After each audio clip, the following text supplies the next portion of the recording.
Good morning and welcome to this week's edition of Door Church Connect, our weekly podcast about how to think and how to live biblically as a committed follower of Jesus Christ in the age and the culture in which we are living. And it's interesting that what began as a way of staying connected locally when coronavirus first hit has now started to grow into a worldwide audience. And so we are glad that you've chosen to tune in and join us today. And I need to give you the reminder at the start that to be first to hear our episodes each week. Please be sure to like and subscribe on YouTube. Also, if you're listening on Apple Podcasts or Spotify, please follow and rate our podcast with 5 stars so more people can find these important and relevant resources. So we've had a kind of overarching theme. It's a large theme, and it is related to the question, is it well with your soul? And just like Jesus grew mentally, he grew physically, spiritually, and he also grew socially and relationally. We're continuing with that aim, and we are looking at areas that really are related to your overall wellness as a child of God. Yes, we're still on point as far as our theme is concerned, but today we're going to bring something that may seem like a curveball, and it is called The Straight Dope, examining the real marijuana culture and why it's a big deal. What we're talking about really involves God's best for each and every one of you. So we are very, very glad to have with us David Sanchez from Prescott, Arizona, who is also a member of the Potter's House Church. And so for the benefit of our audience and today's discussion, why don't you introduce yourself a little bit? Okay, yeah, sure. So I'm a registered nurse. I became a nurse in 2009, and I was living in Prescott at the time. I worked at a psychiatric hospital, an inpatient psychiatric facility in the Prescott area for about 6 months till I got hired on at an emergency department at Phoenix for Banner Health. I worked there for a couple of years, and then, we'd see overdoses every day. We'd see people dying regularly. And I wanted to help people, obviously. That's why I became a nurse. I wanted to be able to help people. And when I was able to get enough really good experience as a nurse, I was able to get hired in the emergency department in Prescott at Yavapai Regional Medical Center. And when I started working there, I was surprised to see that the issues with addiction, the type of people, it was how young people were coming in overdosing. 19-year-olds, their girlfriend found them with a needle in their arm in the bathroom, and they're brain dead by the time they get to us. It was the same. It was basically the same from a big town to a small town. And God started giving me a burden. You've got to do something to help these people. Because basically what we were doing at the time was giving them, if they were alive, of course, giving them a list of resources and AA meetings in the area, or maybe rehabs that were $30,000 a month to go to, which of course they didn't have the cash for. So God started laying it on my heart. You got to do something else. You got to do something more. There has to be something else I can do to help these people. They're hopeless.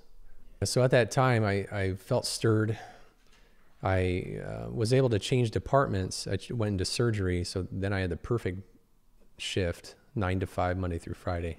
Who has that in the medical industry? Yeah. So it was the grace of God. I was working as a circulator, which is basically running surgical operations, operating the actual operating room. And I did that for several years while we got the healthcare facility going. So it was an addiction treatment center. I went and talked to Pastor Greg, and I said, I've got to do something. I feel like God wants me to help people. And so he talked to the church, and the church financed your burden, and actually what developed into a real ministry. Yeah, exactly.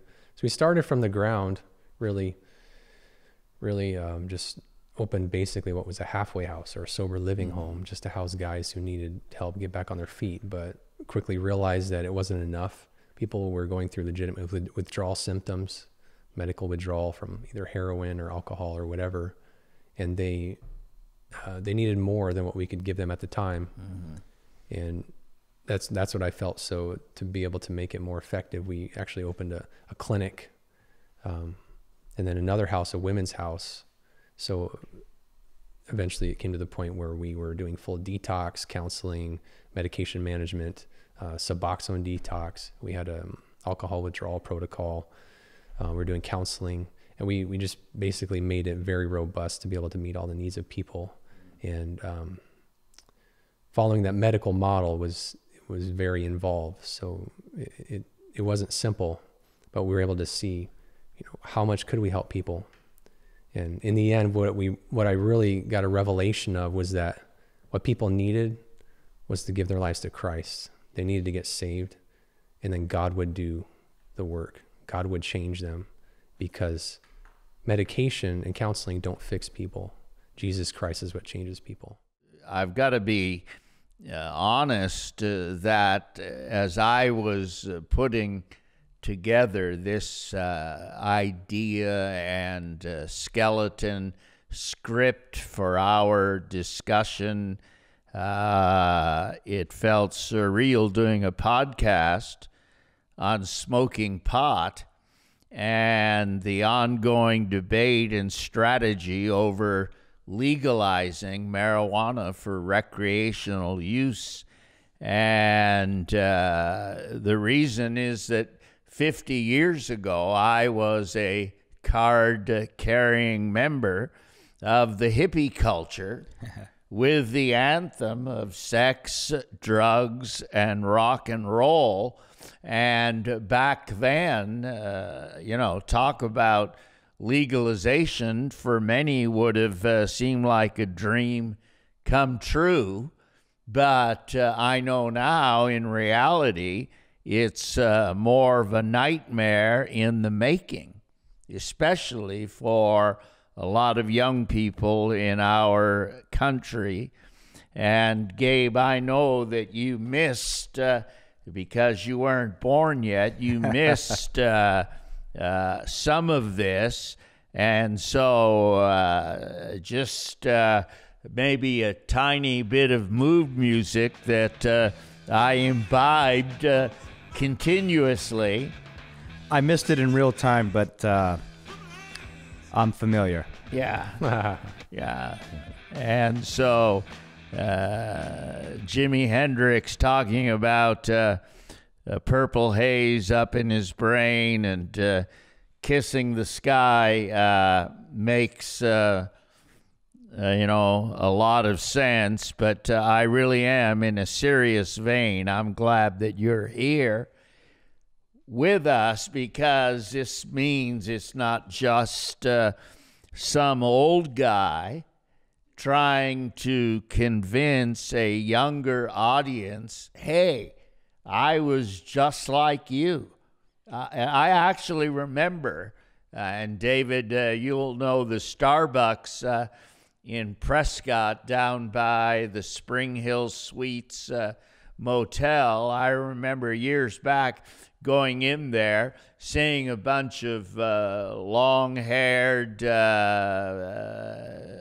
young people from Prescott College, and for a moment I thought, I'd go up to them and say, hey, I used to be just like you, and but I didn't, because I'm sure the looks that they would have given me, like, who is this guy, would have made it a whole lot of nothing, really. Well, if there's anyone uniquely qualified to speak on this esteemed topic, it's you, Pastor Warner. Not only were you a hippie's hippie, you came out west from Massachusetts to do the real boomer experience. You gave your life to it. So this marijuana phenomenon was sparked by your generation, right? The boomers born after World War II. It's been blazing ever since. So marijuana culture went from counterculture in the 60s and 70s to a subculture in the 80s and 90s, and now is part of the larger meta-American culture starting about 10 years ago with all the legalizations across the nation. Stigmas have been removed, mythology and science have been embellished, and we're here today because your generation, the one that gave us free love, has always been in love with Mary Jane. So this may not be the same weed as 1969, but it is the same spirit.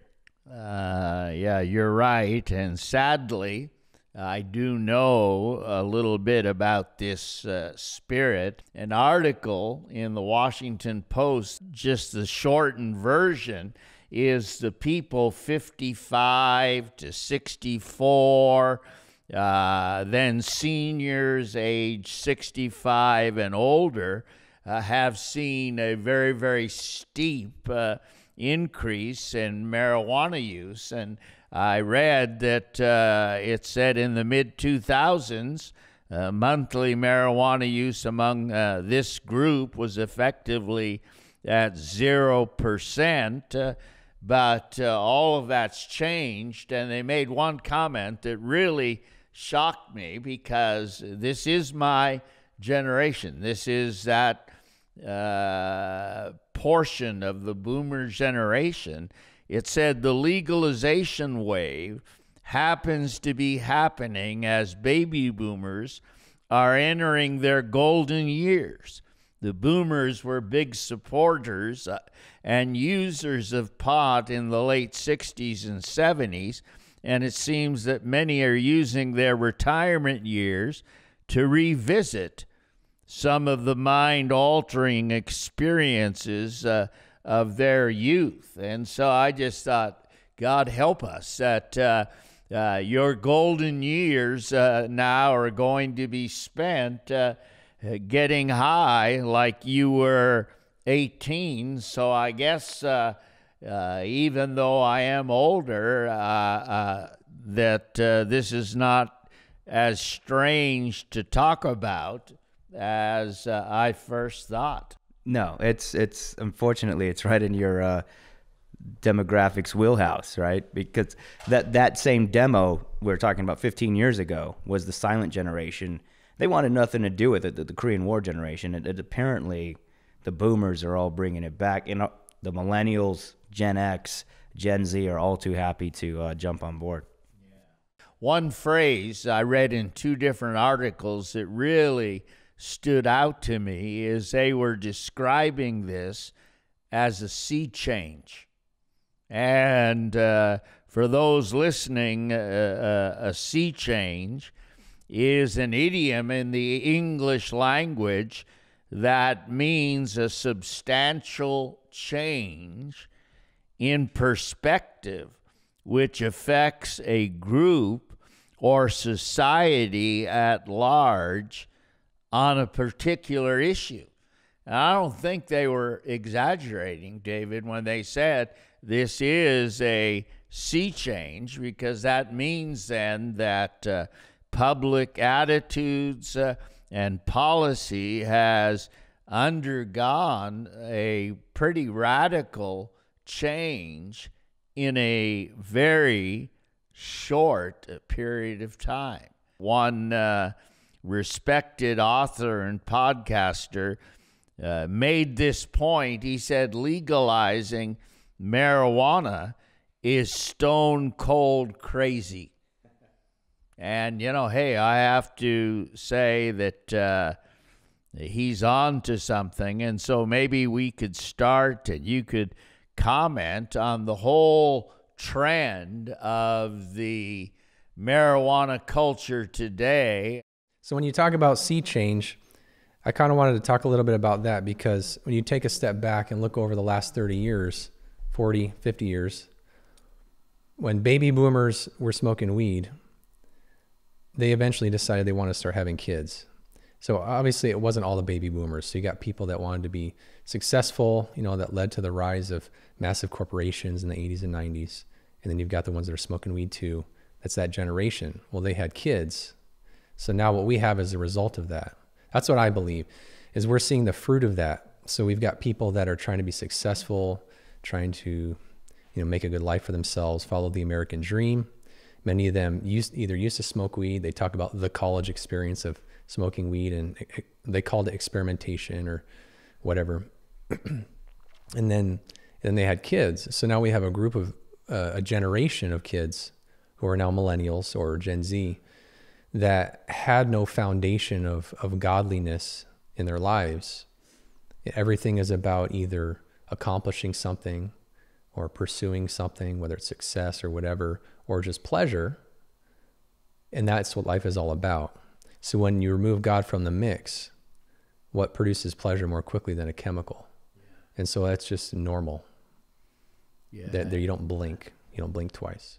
And I think I read that recreational marijuana use is legal in 11 states, and this may be old stats, and another 21 states permit the use of so-called, quote, medical marijuana. In 2020, there are more than 12 states, according to Forbes, that have it on the ballot. So there could be double by the end of 2020. Yeah, I don't even keep track anymore, just because it's impossible, because things are changing so quickly. But we have a map that's pretty current that I don't know if we could link to that or not, but you can see it very clearly. The states that have legalized recreational marijuana, those are the ones that have most of the legal issues, most of the overpopulated prisons, most of the violent crimes. It's very, very clear. To deny that would be insanity. Yeah, the workplace also must be crazy. If you're an employer and you've got employees that it's legal to smoke weed, that they're doing this before they come to work or whatever. It's a joke. Yeah. It's a joke. The psychoactive properties in THC, which is the main chemical that gets you high from weed, they last for 18 hours. So it's not like you can, even if you're getting off work and you smoke a blunt, everybody says, it's for my pain or it's for my anxiety or whatever. But in Arizona, 80 to 90% of the green card holders are males between the age of 18 and 30. Most of them don't have chronic health issues. Come on. No. But, even if they smoke weed only after work, not in the morning, that's still in their system and it's still affecting their brain when they go to work the next day. Were you the one that told me about the statistic in Colorado as far as drivers admitting to driving high? Yeah, 69% of drivers in Colorado right now those are the ones that admit to smoking marijuana and driving. That's not just Denver, that's the whole state. Right, everybody's mile high. Shout out to all of our pastors in Colorado. Yes. So, I was reading one mega church pastor's argument that Christians shouldn't smoke pot. And by the way, when it came to wine and alcohol, he was all in. Like, this is fine. And so his biblical reasoning why, he did go into the psychoactive properties, etc., but he used Romans 13 about being in submission to government officials. And if that's what he's leading with, he better look at the stats, and he better have something more in his arsenal if he's going to help people and see, real transformation. Yeah, starting off with your position and firmly and rooted in hypocrisy is never a good place to start. Just before we get into maybe some deeper aspects of this, from your experience, which is much, much greater than mine, is there a pattern of lobbying tactics or a kind of playbook that the whole marijuana culture operates with? Absolutely. This is a multi-billion-dollar industry. These are heavy hitters. These are people with lots and lots of money that would love to see the whole country smoking weed, using heroin, whatever. They don't care. The main thing for them is making money. And then you've got the politicians that are benefiting from it. So it's no joke. They always start with the medical marijuana, saying that you don't want grandma who's dying of cancer to be pain-free, when the percentage of people that do have cancer that use marijuana for pain is very, very small. And the vast majority of people that are using marijuana are people that are using it to get high. Yeah. And the detrimental consequences are exponentially higher than even the benefits that they claim there are. It's just a smokescreen. Yeah, when I drive by the marijuana dispensary that's on the way to church and I see all the cars, I sarcastically comment that, boy, there are a lot of cancer patients today. And so it's obvious that marijuana advocates want cannabis use on an equal footing with alcohol and tobacco, and removing the stigma that you're dealing with a powerful intoxicant. And so it seems to me that the medical aspect is like you said, it's a smokescreen, but it is a crucial step towards acceptance, particularly when it comes to the whole plan of legalization for recreational use. You've got to establish that medical connection. I went on Amazon and their digital bookshelves, and so they have books like Marijuana, Gateway to Health, How Cannabis Protects Us from Cancer and Alzheimer's Disease. Wow. And then there are anecdotal references to how I was healed from my celiac disease when I started using weed. There was another book, The Healing Magic of Cannabis, CBD, and Mushrooms. And probably my favorite, because this includes diversity, is a book, A Woman's Guide to Cannabis, Using Marijuana to Feel Better, Look Better, Sleep Better, and Get High Like a Lady. Wow. You have others who are pushing and saying that marijuana can help stem the opioid crisis or epidemic.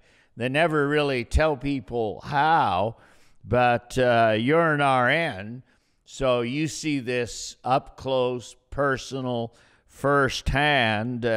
What have you seen when it comes to the, quote, medicinal benefits of cannabis? Well, I was talking to Gabe earlier. We talked about the whole rehab thing.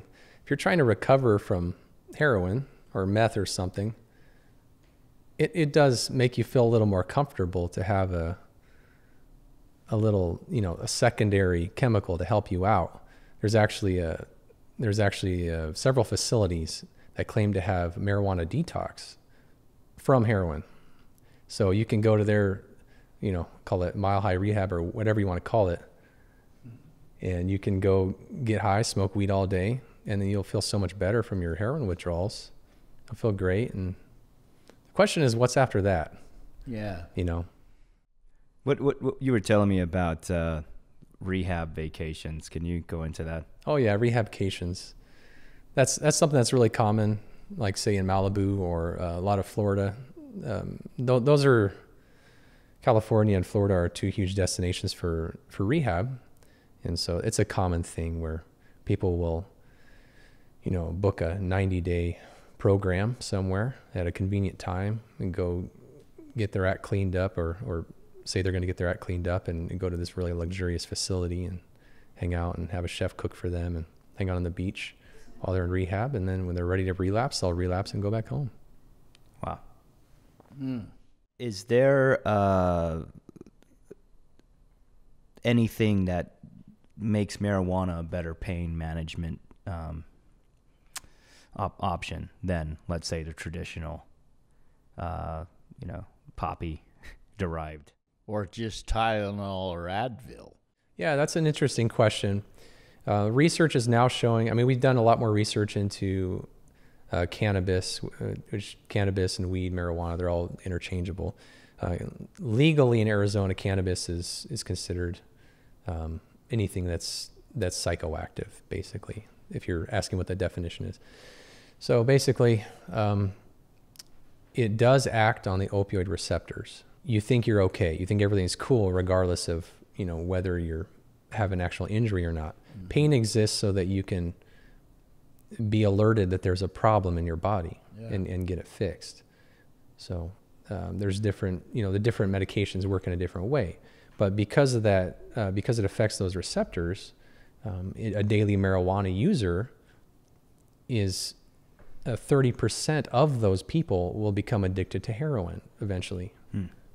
Because, when you use that type of substances that act on those receptors, it actually makes your body hypersensitive to pain that it shouldn't really feel. And so if you're smoking weed every day or if you're using pills every day, regardless, it makes you hypersensitive to pain. So now you're definitely going to need it because you're suppressing that pain response that's normally there. So we're just amplifying the problem Exactly. as goes around and around. And so this is valid because I read that 60% of Americans support legalized cannabis use, and lobbyist groups are well funded and have every reason to believe they will succeed. I read, maybe you know the name, I read a statement from Nathan Nadelman, who they say is probably more responsible for the legalization of cannabis in the United States than anyone else. And he said, quote, "The broader question of whether marijuana is going to get legalized is not really an interesting question right now. I don't think it's really stoppable."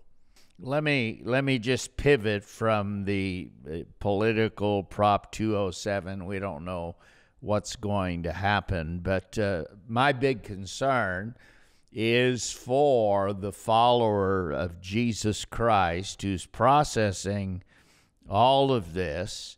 And, when we talk about this, we make ourselves a target for ridicule and scorn. I thought since we're getting momentum that we need to get very real about the subject, and that is most people smoke marijuana for the same reason that they drink alcohol or use any other drug, because they like to get high. We're trying to, science it. Well, the bottom line is they like to get high. Getting high is fun, at least at first. And so and I'm talking about the whole human race, this includes all of us. There's something in human nature that likes to get high. There's an impulse for intoxication that is in human nature. And I think it was Gabe and I discussing this, that, just look at Noah. Even after this incredible flood of judgment that wipes out the entire human race, when he finally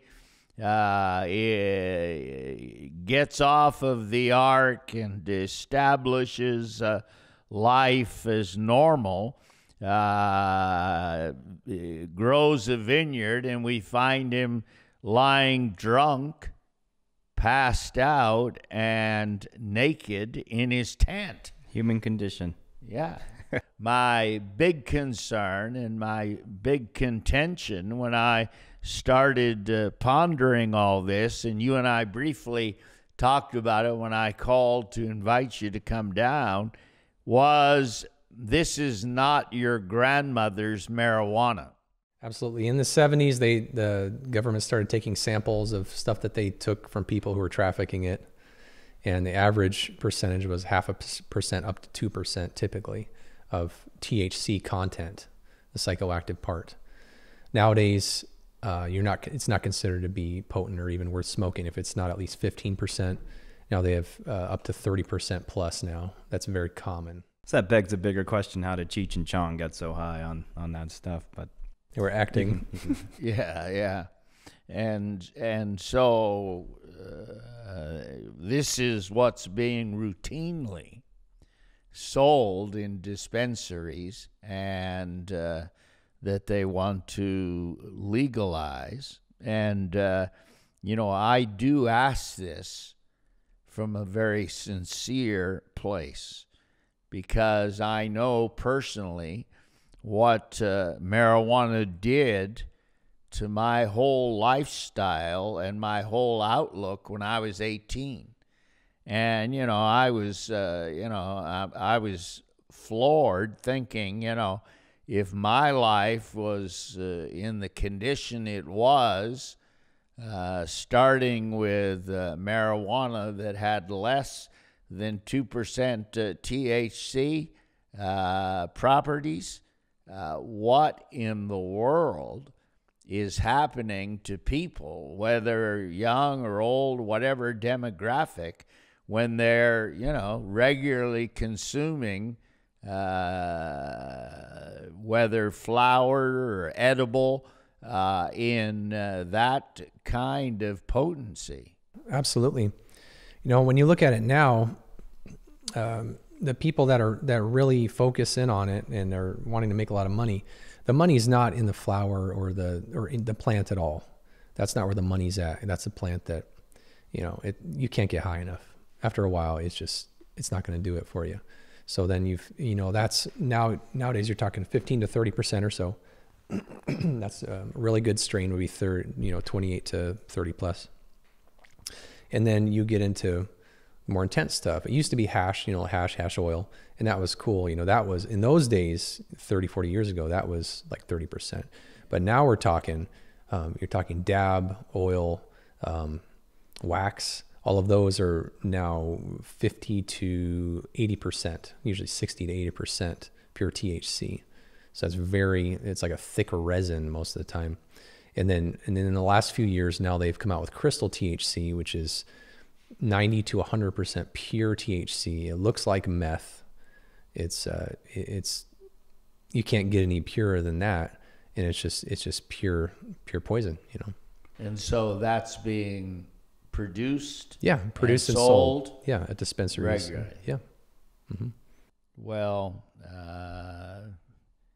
when I drive by our marijuana dispensary, my attitudes are going to be a little little different from this point on. Well, I mean, he used the word poison, and he's not using the word just to be hyperbolic, right? Just use some crazy words. It literally is. It literally is a chemical that goes into your body that your body can't handle, and the way it handles it is psychosis, right? I mean, that's basically like going out in the desert and eating some weird plant and freaking out. But you're doing it on purpose. And so big ups to everybody who gets high on purpose. That's everybody who gets high, and I'm just on the soapbox now, but everybody who's getting high on purpose knows exactly what they're doing. And this podcast probably won't change you. Only Jesus can. Yeah. I mean, what is the difference? One of the big things that marijuana fans love to tout is the fact that it's natural. Opioids are natural. Right. Yeah. The opiate poppy is natural. Coca is natural, which we get cocaine from. Right. Jimson weed, mushrooms, peyote. There's a lot of different things that can kill us, that can alter our mind, that might make us feel good, that are natural. Does that really mean it's good for you? No, of course not.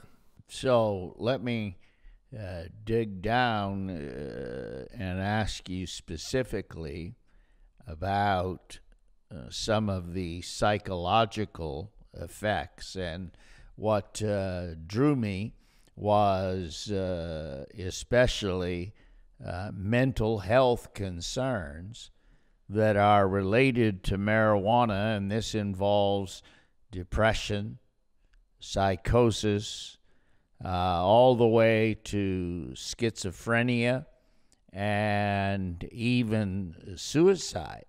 And it's interesting that the whole marijuana lobby and advocates, they really start to equivocate and double down when you start talking about psychological issues.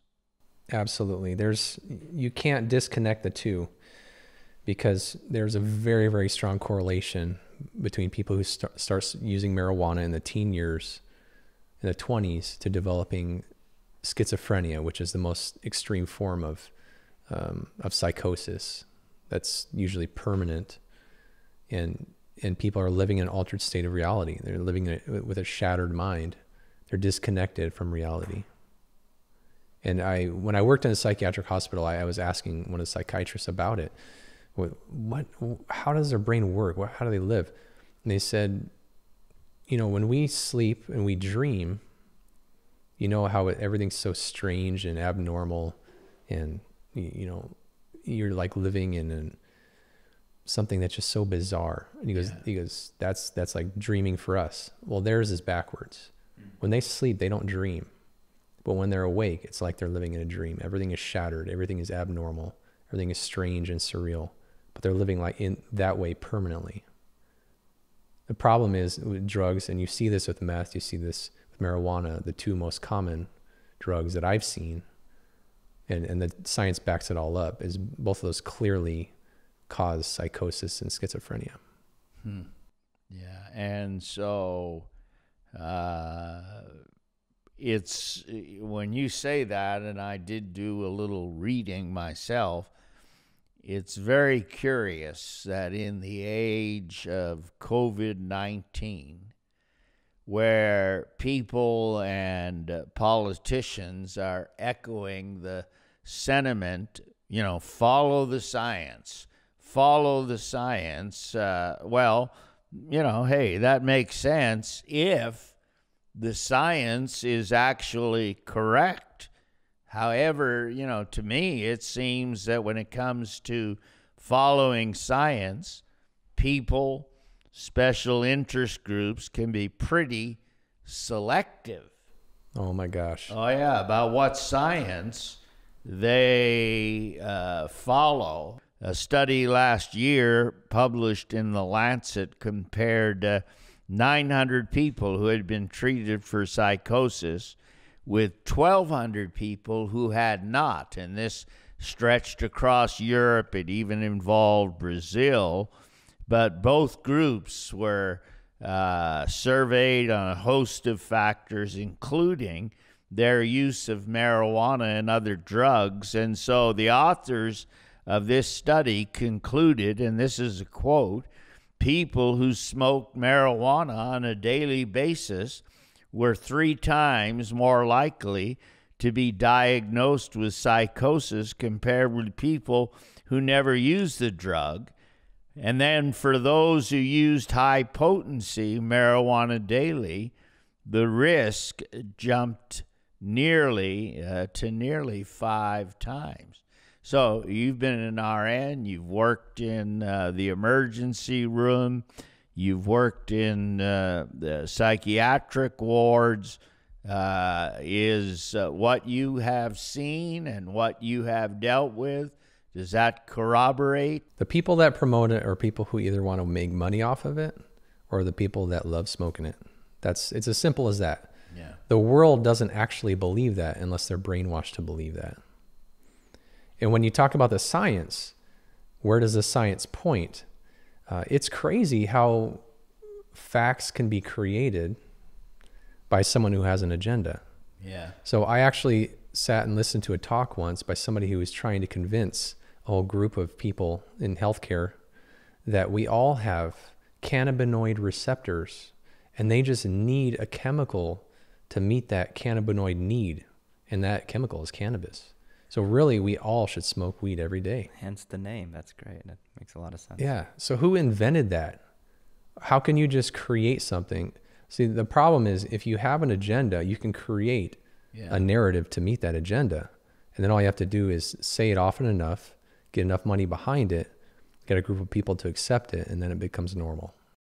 Yeah, and so here in Tucson, our city is on track to become one of the grow centers for marijuana, not just in the state of Arizona, but in the entire nation. And I've actually seen the plans for this grow center, which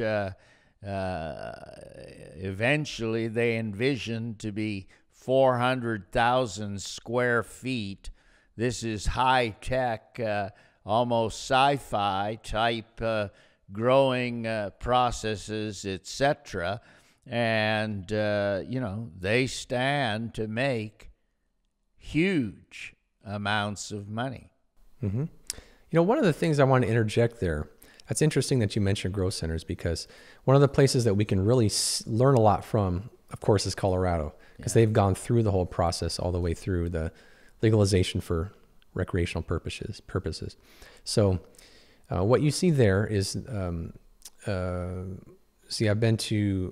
connected with a lot of different anti-drug coalitions and stuff.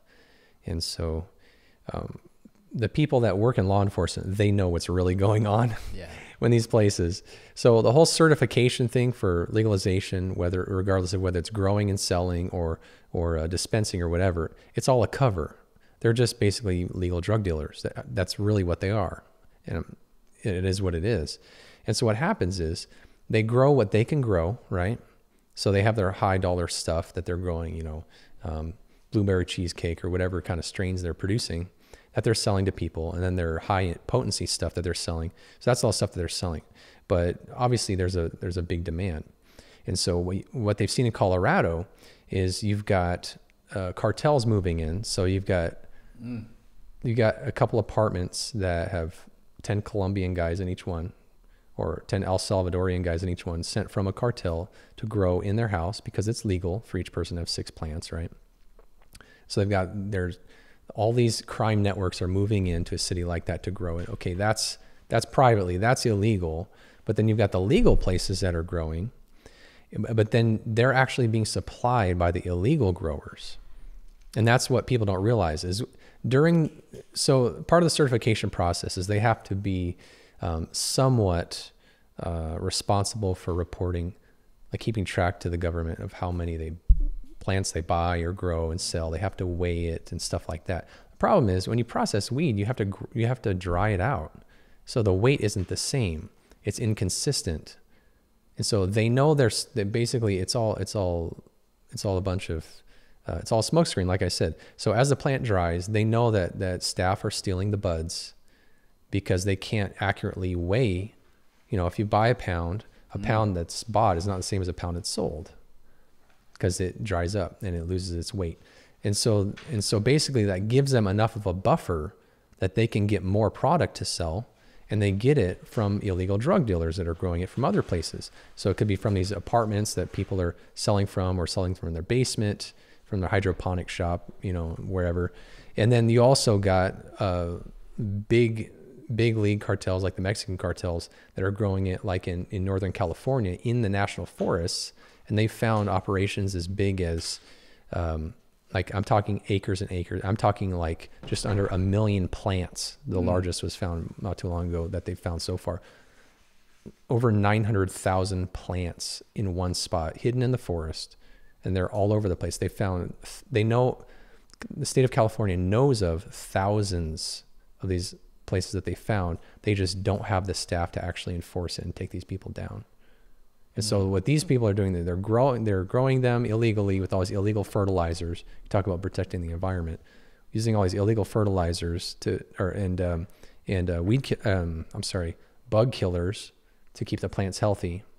They're bringing the water that belongs to the state and diverting it to feed their plants, which these plants take, like, I think it's 1 to 4 gallons a day per plant. Wow. And then they're bundling them up and then bringing them to Colorado and selling them to these grow operations. Yeah, so farmers in Northern California are concerned about a lack of water consumption to grow legitimate crops, but here is water being diverted into growing weed. Yeah, by these cartels that are hanging out with machine guns and shooting the deer and the bears for fun, and leaving trash everywhere, human waste, and using all these. Yeah, even the article about Tucson to comfort neighbors who are nervous. They went into security and they talked about that there would be armed guards patrolling all the time. And so we're back to that earlier statement. This is not your grandmother's marijuana. We're dealing with another creature completely. Yes. What's being talked about is invaluable. And so every one of you that are listening and you think, well, this doesn't apply to me, it would be good to listen closely, open your eyes, learn something, and allow the Holy Spirit to work in your heart and life. And so we are going to be back with David Sanchez in a bit and continue this discussion, which at least to me is extremely helpful. David, I've learned a bunch of things. I'm sure if we let you loose and no reins, you could go on and on, but so far this has been outstanding.